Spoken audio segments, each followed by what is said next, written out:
Interagir com esse conteúdo aqui e eu preciso que seja em 10 minutos apenas, 10 minutos com timer. Vocês vão interagir e lerem. Presta atenção. Me ajuda, vocês estavam tão bem até agora, eu sei. Está ficando a hora do almoço, mas vamos lá.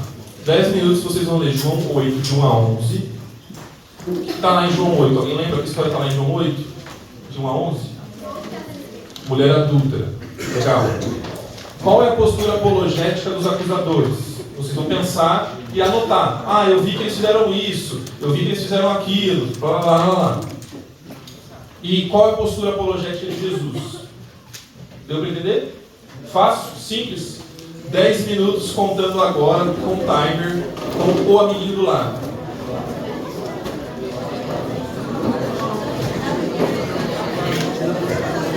Vamos lá. Quem pode me dizer uma postura dos acusadores diante dessa situação aí que vocês falaram? Eles queriam julgar e acusar a mulher. Fala um pouco mais sobre isso para mim.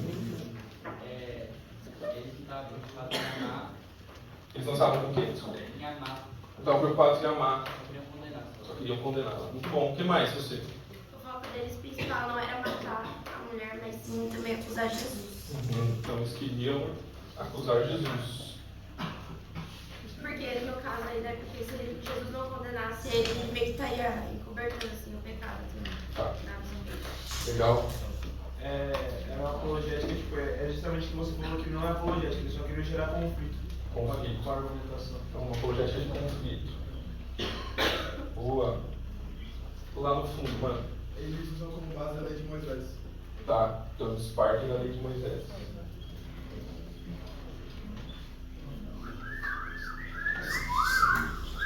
Como que é seu nome mesmo?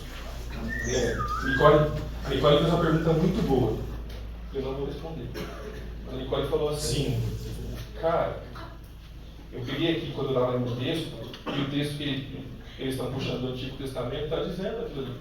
Parece que Jesus está contrariando o Antigo Testamento. Tem alguns momentos que parece meio complexo, não parece? Não parece? O Evangelho parece meio complexo.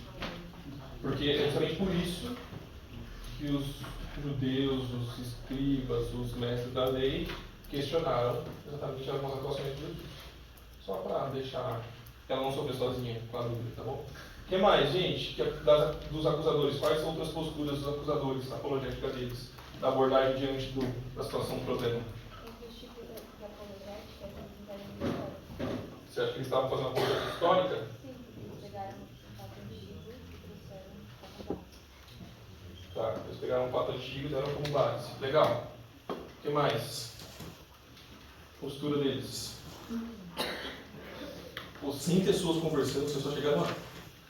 O que mais?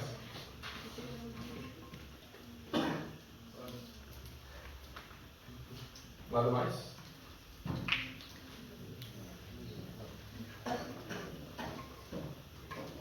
Nada mais?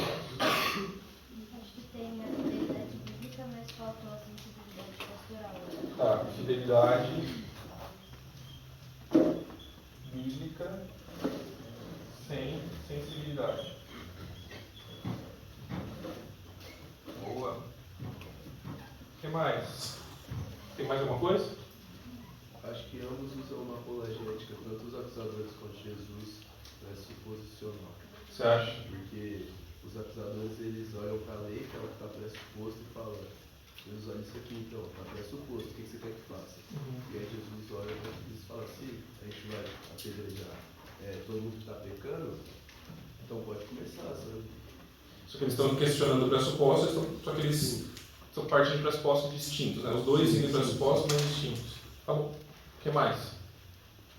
Tem mais algo de postura deles? Que eles não estavam falando da situação com a mulher com o objetivo de ganhar a mulher, eles estavam tratando ela como inimiga.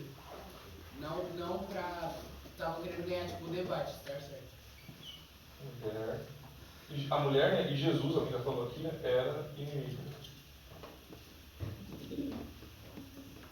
Boa. Mais alguma coisa? A lei de Moisés, não só a mulher era condenada, era a mulher e o homem que era condenado à morte. Eles estavam condenando Tá. E Como que a gente pode dizer isso? Como que a gente pode definir isso? Eles fizeram...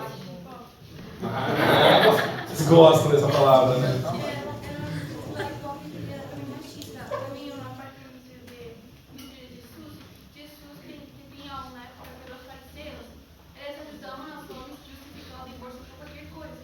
Jesus falou que isso não era correto, que tinha situação por divórcio, que o que a gente estava fazendo era errado. Eles estavam ensinando uma forma que tinha que ser só do homem, mas deixar uma mulher tipo desamparada e sem amor. E isso não era a intenção da lei de Moisés. Então, se eles estavam julgando uma forma parcial, não era justiça, era parcialidade e individualismo também.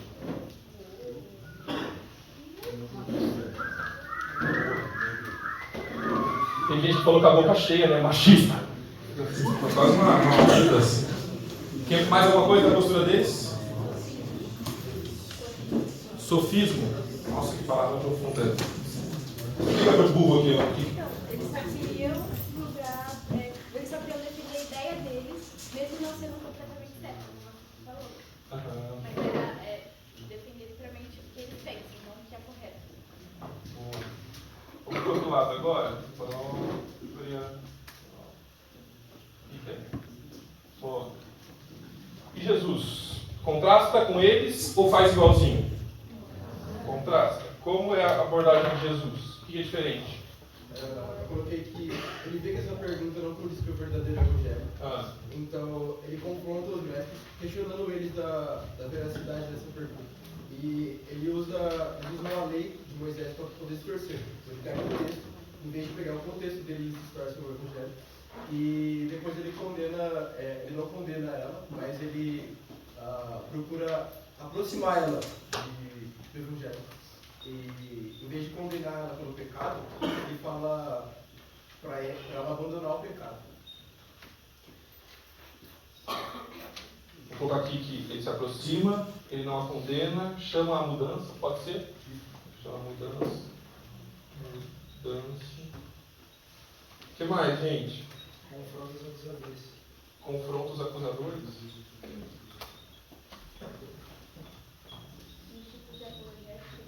Então, tipo assim, ele fica do lado que, em tese, parece ser um lado errado na conversa, assim, né? Tipo, no debate. Legal. Quem estava falando? ele quer experimentar os tipos apologéticos, porque ele faz uma pergunta pessoal.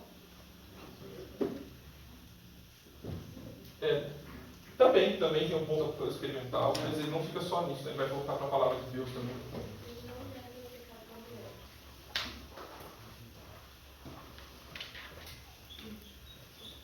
Não nega o pecado. Boa. Assim como ele também não condena a mulher por causa dela, ele mostra que os acusadores são pecadores, mas ele também não condena diretamente eles. Ele só mostra que todo mundo é pecador.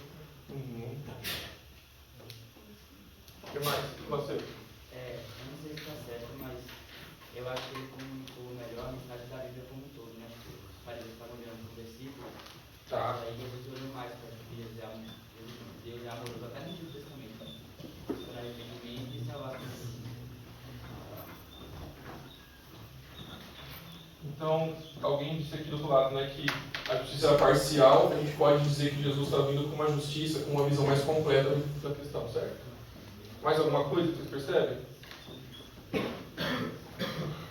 Aqui. Eu achei interessante que, tipo, enquanto os acusadores queriam humilhar ela, Jesus esperou todo mundo sair para depois ele corrigir e confrontar ela.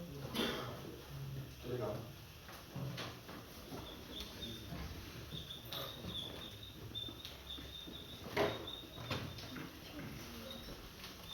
Vou colocar aqui, ó, pessoalidade sem exposição.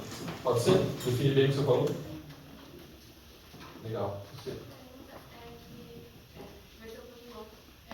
Tipo, quando ele era o único que poderia condenar a mulher. E eu acho que ao perguntar para quem estava condenando ela, quem não pecou ativo nela, ele está tentando mostrar que, assim como Deus escolheu não ter visto os pecados dele, Deus não escolheu ter uma mulher. Posso dizer que é uma política de perdão? Ele está entregando perdão para ela. Se aqui eles estavam condenando, né? Ao invés de oferecer condenação, ele está oferecendo perdão. Redenção. Mais alguma coisa de Jesus? Isso meio que prova que ele é Deus, né? Porque só Deus pode conceder perdão. Essa era uma das críticas dos caras, né? Quando Jesus diz para o cego, por exemplo, vai, os seus pecados estão perdoados. Eles falam, quem pode pedir perdão? Quem pode perdoar? Só Deus pode, isso é verdade. E ele fala, o que é mais fácil, né? Curar uma pessoa ou perdoar um pecado? Muito mais fácil curar uma pessoa, ele vai dar cura. Para provar que ele pode tanto curar uma pessoa quanto perdoar pecados. Bom, o que mais? Mais alguma coisa da postura de Jesus? Está bem resumido aqui. Eu quero fechar esse último momento mostrando para vocês o que eu estou chamando de testemunhar a graça, ou melhor, testemunhar a verdade com graça. Lembrar da fidelidade bíblica também com a questão de termos uma sensibilidade pastoral. Vocês viram bem a história, e na história apresentam 3 grandes personagens. Assim. O primeiro dos personagens é os acusadores, certo? Os personagens, os acusadores, eles estão tentando trazer condenação.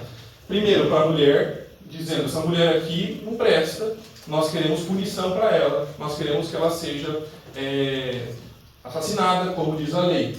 Não só isso, e alguém já me pontuou essa questão, de que eles também querem trazer um problema para Jesus. Que eles não querem confirmar que Jesus é quem ele diz ser. Eles querem colocar Jesus à prova, e se Jesus diz, mata ela, ele estava enrolado. Por que ele não podia dizer isso? Porque ele não é uma autoridade nem governamental de Roma, e nem religiosa, no sentido de ser um líder judeu, para poder autorizar o assassinato de ninguém. No final, na verdade, só Roma poderia autorizar uma condenação por morte. Se Jesus diz sim, ele está indo contra Roma, ele poderia ser condenado por Roma. Se Jesus diz não, ele está indo contra a lei. Jesus está no meio do caminho. Está enrolado. Então eles querem condenação dos dois. Certo? Os acusadores querem a condenação dos dois. Tem uma segunda personagem aqui, que é a mulher. E a mulher é descrita no texto como alguém secundário, não fala nem o nome dela. É só a mulher. E ela está culpada e envergonhada. Você consegue imaginar ela diante de uma grande multidão exposta por aquilo que ela fez errado? E alguém disse aqui que ela estava sozinha. E se vocês bem sabem, o adultério não acontece sozinho. Certo? Foi o que você disse. Ela devia estar... Ela e o camarada que foi pegando dela, mas ela estava sozinha. Culpa e vergonha. Você consegue se imaginar nessa cena? Como você se sentiria exposto diante de todo mundo por algo que você fez? E tem um terceiro, né, desse personagem nessa história, que é Jesus. E dentro desse contexto todo que vocês falaram, vocês mostraram claramente que há um contraste das posições e daquilo que acontece. Jesus não valida em momento nenhum a postura dos acusadores, Jesus também não valida o que ela fez, mas Jesus tem uma postura diferente, que é de redenção, que é de perdão. Vamos ver agora a questão apologética aqui, de como os acusadores lidam. Eu quero mostrar para vocês como os acusadores normalmente acusam as mulheres. A mulher, no caso. E eu quero que você não pense agora, você lute contra o seu próprio coração, por favor, para pensar em outras pessoas. As pessoas que você assiste na internet, os seus amigos daqui, os seus professores, os seus líderes, os seus pastores. Eu quero que você pense em você. Tá bom? Talvez você identifique alguém e fale, esse cara está errado. Luta contra o seu coração agora e pensa, eu quero pensar em mim, eu quero que Deus fale ao meu coração. Combinado? Faça esse esforço por mim. Primeira postura, então, dos acusadores. Os acusadores sempre usam a Bíblia como arma. Como que eles usaram a Bíblia como arma? A lei de Moisés ordena que ela seja apedrejada.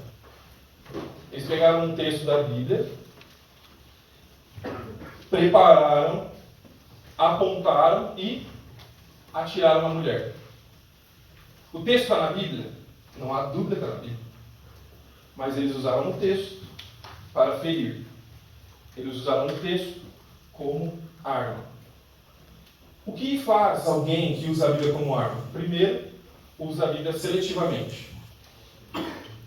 Foi você quem foi correr o texto de Levítico, certo? O que está escrito no texto de Levítico quanto ao adultério? Quem correu para lá pode me falar. Homem e mulher deveriam ser apedrejados. O que acontece naquele episódio? Apenas a mulher está exposta de todo mundo. Por quê? Não sabemos. Talvez era um homem importante, talvez fosse alguém conhecido, talvez os homens protegessem os homens e por machismo expusessem as mulheres. Não sei. O texto não diz. O que o texto diz é que eles selecionaram uma parte e não fizeram a obra completa que deveria ser. Muitas vezes nós selecionamos textos bíblicos e enfatizamos alguns pecados do que outros. Quais? Os dos outros e não os nossos. E usamos como arma. Eles usam o texto fora de contexto. Por quê?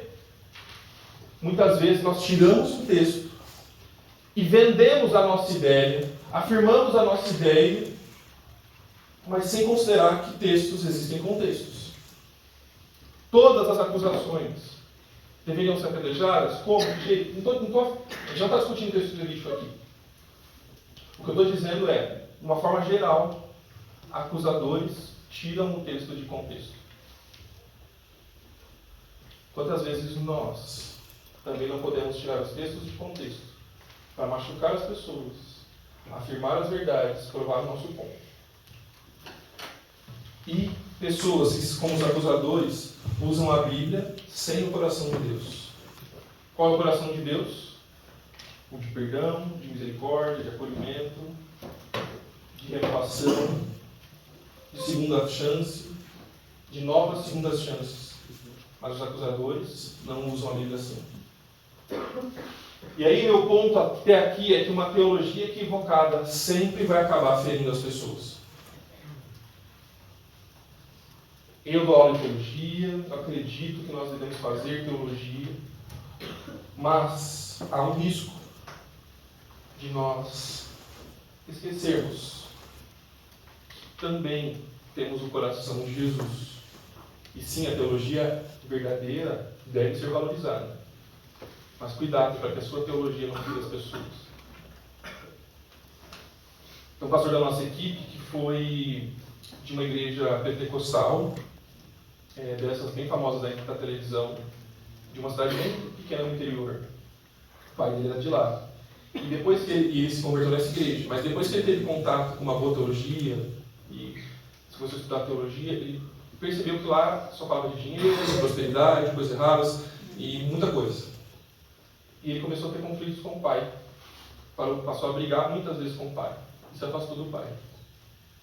Anos depois, ele percebeu que uma teologia que não te coloca humilde de joelhos estava quebrando relacionamentos a ponto de se afastar do pai. Que a sua boa teologia aqui não te afaste dos seus amigos e dos pecadores com quem você conviveu e convive. Segundo ponto da apologética dos acusadores que me preocupa é que acusadores definem as pessoas pelo seu pecado. Mestre, essa mulher foi pega em adultério. Eles não chamaram ela pelo nome, eles não contaram a história dela, eles não apontaram nada sobre ela, eles chamaram a mulher adúltera. Às vezes a gente define as pessoas por um evento da vida delas. Pode ser por uma questão física, o alto, o magro, o gordo, o baixo, o preto, o branco, e muitas vezes em detrimento das pessoas. Às vezes a gente define a pessoa por algo que ela fez no passado, e aquilo nunca mais pode ser diferente, transformado. E a gente tem um problema com isso, porque a gente está se parecendo mais com os acusadores. Aquele homossexual, aquela galinha, aquele safado, aquele traidor. A gente se parece mais com Jesus ou com os acusadores nesse momento. Terceiro ponto. Acusadores expõem pessoas em público. Quando isso aconteceu, gente? Quando eles a colocaram diante da multidão. Vocês viram isso no texto? Pegaram a mulher. Eles estavam preocupados com a restauração da mulher? Estavam preocupados em ajudá-la? Estavam preocupados em entender o que aconteceu e mesmo sendo muito errado, em ajudá-la no processo de restauração? Não. O que eles pegaram trouxeram a mulher e disseram: nós estávamos lá em 3, 4, 5 quando a gente descobriu, mas vocês todos precisam ficar sabendo. Ó, o menino tal lá fez tal coisa, ó, todo mundo precisa ficar sabendo. Deixa eu contar para todo mundo que é verdade mesmo.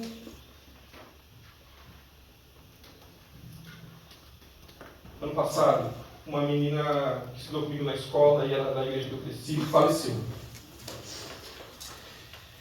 E já estava resolvida essa situação, mas me fez lembrar da minha adolescência. Eu entreguei a vida para Jesus com 12 anos.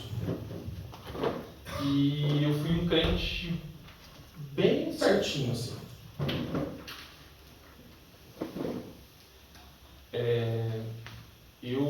Só que eu tinha vergonha de ser certinho, a ponto de quando me perguntavam se eu tinha ficado com alguém, e eu não tinha, porque os outros pastores eles diziam que era pecado, eu tinha entendido que era pecado, eu fazia curso de inglês, espanhol e ia para a escola. Na escola eu falava que tinha ficado com alguém do inglês.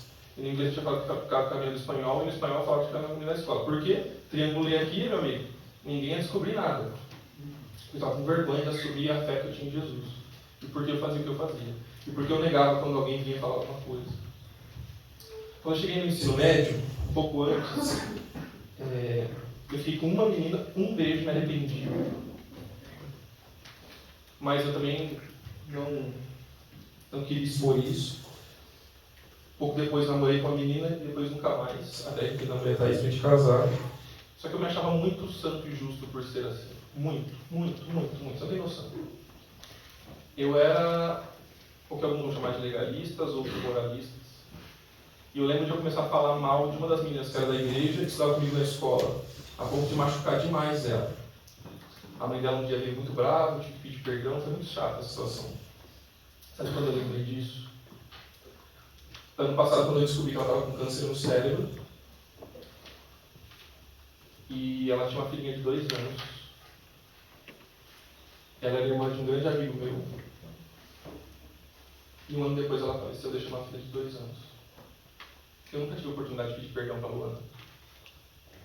Direito, lá na adolescência, de qualquer jeito. Eu acho que eu expus essas pessoas em culpa. Nunca ajudei a Luana a tentar seguir Jesus melhor. Nós adoramos falar o pecado dos outros, muitas vezes, porque isso ajuda a esconder os nossos pecados. Pode ser o que eles acreditam, pode ser os pecados. E aí minha pergunta para você: você já se juntou a alguma multidão, ainda que seja virtual, para condenar alguém? Pode ser um herege, pode ser uma menina, pode ser um rapaz, pode ser um babaca. Quarto ponto, desculpa. Antes disso, o que eu disse. Se eu sou amado por graça, como eu posso me sentir superior a alguém? Como eu posso dizer que eu tenho uma fé e o outro é tão incrédulo assim? Como eu posso imaginar que eu não sou um cético e faz todo sentido e os outros são burros porque não faz sentido? Se eu sou salvo pela graça de Deus, como eu posso me sentir superior a alguém? Quarto ponto. Os acusadores ignoram o próprio pecado. De onde você viu isso? Eles procuravam apanhá-lo, quem? Jesus numa armadilha. Eles queriam derrubar Jesus. Aí Jesus responde israelmente e fala: aquele de vocês que nunca pecou, que atire a primeira pedra. Se eles fossem tão bacanas assim, pegava a pedra e tacava na cabeça dela. Inclusive tem um desses memes de YouTube, o cara pega e taca a pedra, né, e fala assim: você não quebrou? Ele falou: não, dessa distância não. Mas obviamente não é disso que ele está falando. Eles tinham pecados. E eles tinham consciência disso. Mas eles não estavam falando disso. Por quê? Era mais importante falar do pecado e da descrença dos outros.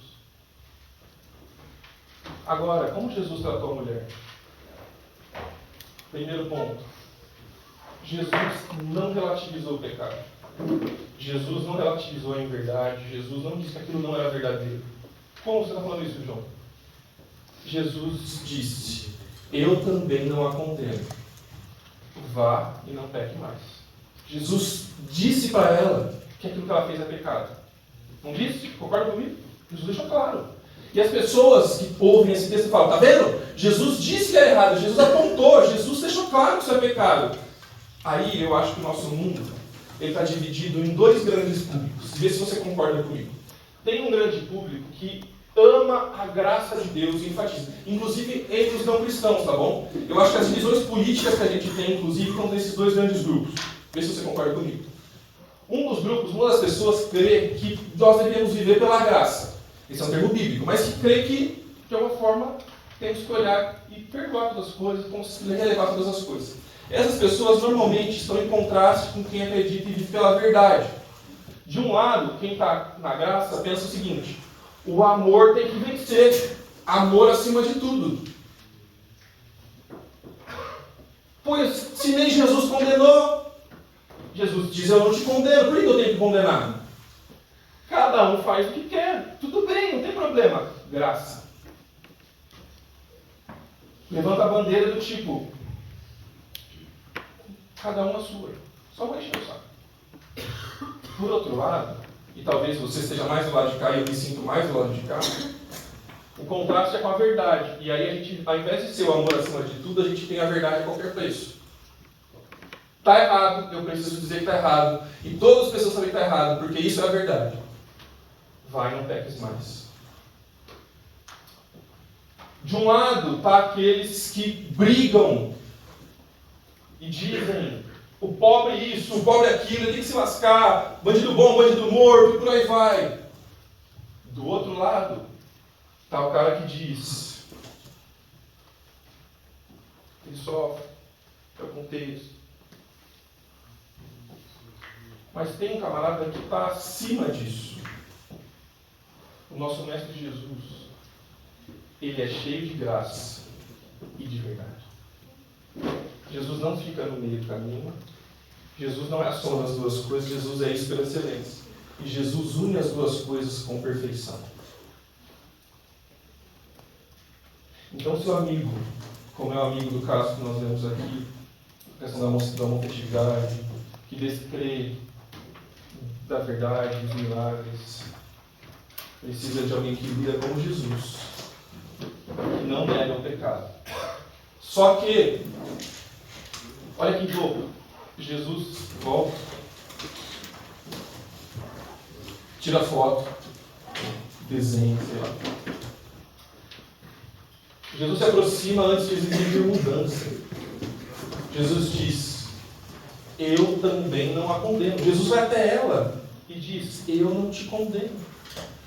Menina, você que fez umas coisas erradas na sua escola, você consegue imaginar Jesus para você que é assim? Eu não te condeno. Você consegue imaginar alguém que você tem medo de descobrir o seu passado? E Jesus, não é seu amigo, a menina que você gosta, que você gosta, está com medo de descobrir alguma coisa que você fez. Jesus diz, eu não te condeno. Jesus sabe tudo e diz, eu não te condeno. Só que Jesus se aproxima dela e depois Jesus diz, quando ficou só, vai, não peques mais. A segunda parte do texto é tão importante quanto a primeira. Porque Jesus não disse para ela mudar em público. Que horas que Jesus falou para ela para não pecar mais? Em particular. Às vezes a gente olha para o pecado dos nossos irmãos, e gente que vocês estão vendo pecar aqui, porque vocês estão convivendo pra caramba, a gente fala, eu estou falando a verdade, ele precisa mudar. Jesus não fez isso em público. Jesus fez isso em particular. Por isso que a partir da visão do que eu vejo em Jesus, relacionamento vem antes de transformação. E eu fiquei muito feliz com várias coisas que vocês disseram aqui, diante das conversas que vocês teriam sobre relacionamento, ser amigável, acolhedor, testemunho, ter ponto de contato, escutar. Relacionamento vem antes da transformação. Antes de você querer mudar as pessoas que descrem do seu lado, tenha relacionamento com elas. Se interesse verdadeiramente por elas. Às vezes a gente quer pregar o evangelho para alguém, fazer evangelismo, a gente não se interessa pelas pessoas. Ame as pessoas. Terceiro, Jesus assume a condenação. Isso é fantástico sobre o nosso mestre, não é?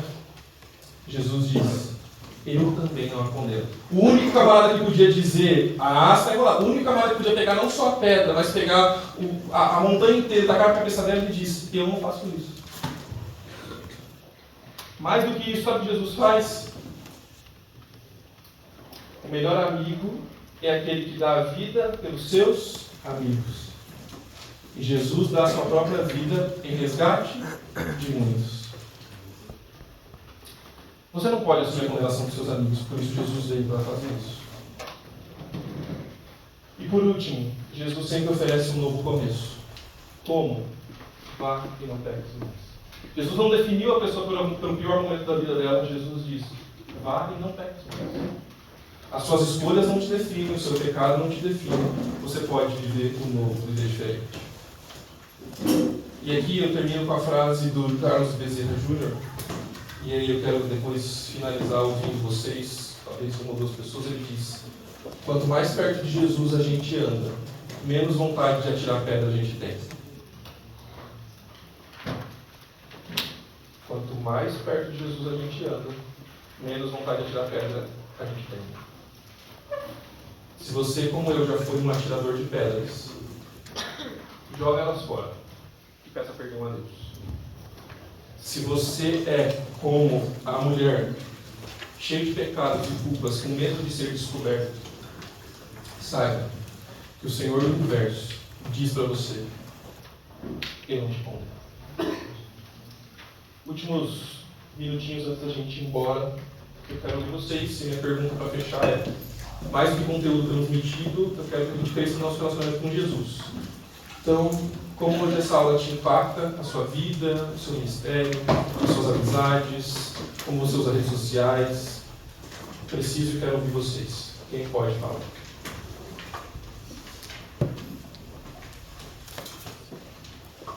Eu acho que eu cheguei aqui na aula muito compreendendo, tipo assim, hoje eu vou ter uma lição, e tipo, durante essa semana eu vou ter uma lição muito de como eu posso defender minha fé, muito de como eu posso chegar em alguém que vem argumentando pra cima de mim, tipo, como eu já posso ir rebatendo os argumentos que ela vem trazendo, e tipo, pra conseguir, tipo, mostrar pra pessoa que a verdade que eu defendo é aquela e, tipo, e que eu tô certo. E pelo contrário, eu vi que eles têm todo um processo, tipo, você em vez de chegar já apontando e levando a verdade tipo, na cara da pessoa falando, tipo, eu tenho razão e tudo mais, primeiro você cria um relacionamento, igual você disse, e traz todos os fatores, porque você traz compreensão do que ela tá te falando antes de você ir falando o que você tem pra falar. Então, tipo, antes tem todo um desenvolvimento daquilo em vez de você já chegar tipo, trazendo toda a sua argumentação, toda a sua linha de raciocínio. E a parte mais importante não é você apresentar o seu caso, mas sim como você vai tratar a pessoa em si no total. Quem mais?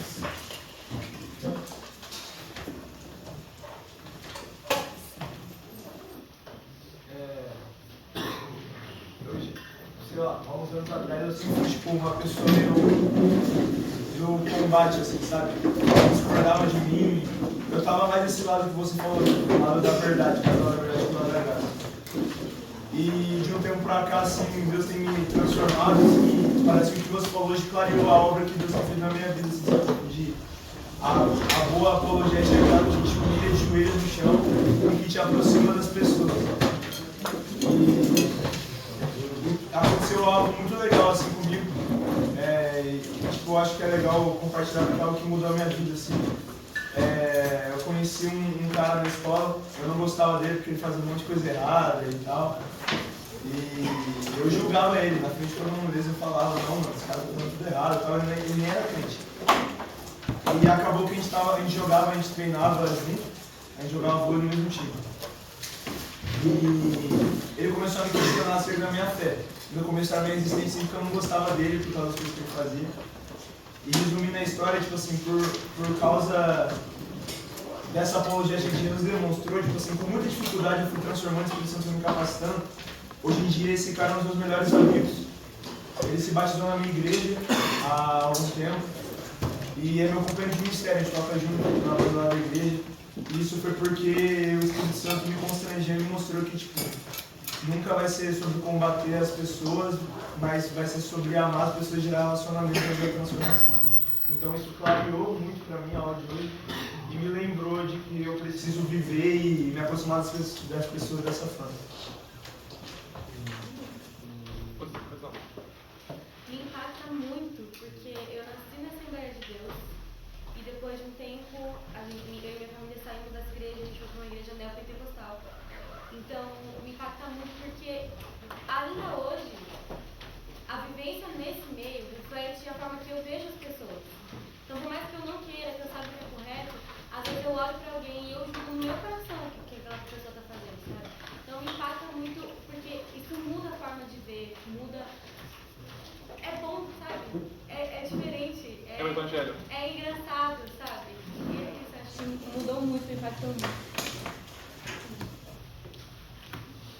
Me impacta muito eu lembrar que eu tô aqui no Série D não só por mim, mas por outras pessoas também. Que muitas vezes eu tô na aula e fico pensando, como eu vou aplicar isso na minha vida? E de fato eu vou aplicar, mas muitas vezes o que a gente aprende aqui é pra levar outras vidas, sabe? E lembrar que isso vai ter um fruto muito maior em outras vidas.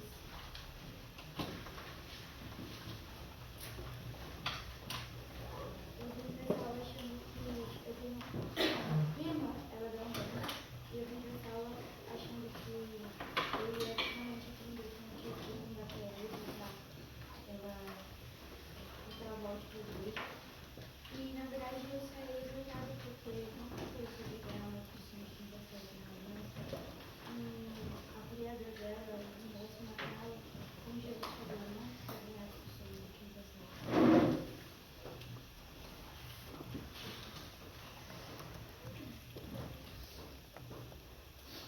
Mais alguém? Eu também gostei muito porque eu vim com essa cabeça achando que era mais como saber debater, como saber defender os pontos. E é o que você falou, né? Jesus, ele é muito sábio, mas ele tem que olhar para tudo e entender o quanto ele tinha pecado também. E saber a estratégia certa de unir a graça e a verdade de Deus da maneira dele. Então foi muito bom, porque, igual você falou, saí exortada também, no sentido de ter uma visão menos sobre o que eu acho, assim, sobre o que a palavra fala. Então foi muito bom.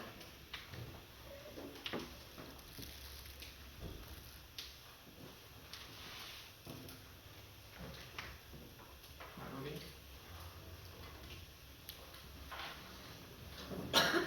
Eu vou orar com vocês e eu só quero encorajar vocês aqui no meio de vocês. Hoje vocês não têm capela, mas eu compartilharei aqui com vocês amanhã. Mas eu quero encorajar vocês a sempre onde vocês estiverem, vocês cultivarem um ambiente de graça e verdade. E é mais natural para a gente, principalmente você que está estudando a Bíblia, a teologia, parando o ano da sua vida, que você cultive um ambiente de verdade. Então talvez a luta contra a sua gravidade do coração é cultivar também um ambiente de graça. Talvez no meio de vocês tenha pessoas com inúmeras lutas que você não faz a ideia do que são. E as pessoas não se sentem acolhidas ou com um ambiente tranquilo o suficiente para compartilhar essa dor contigo. E se nós nos parecermos com Jesus, nós criamos ambientes assim. A gente pode conversar sobre a verdadeira boa notícia de que o Deus do universo, Jesus Cristo, morreu por pecadores, dos quais eu também sou o principal. Podemos orar? Deus, obrigado por essa manhã. Obrigado pelo tempo que nós tivemos aqui. Obrigado pelo privilégio de poder estudar princípios e verdades provenientes da Tua Palavra. Peço que o Senhor agora nos leve, Deus, com a Tua graça, com o Teu amor, com a Tua verdade, para tudo que nós vamos fazer, Deus. No almoço, na nossa tarde, nas aulas que nós teremos. E que sim, a gente vai aprender bons argumentos, boas verdades, mas que a gente quer, antes de tudo, vivê-los com o coração de Jesus. Essa é a nossa oração, Deus. Gratos pela salvação que recebemos. Em nome dele que oramos, Deus. Amém. Bom almoço para vocês.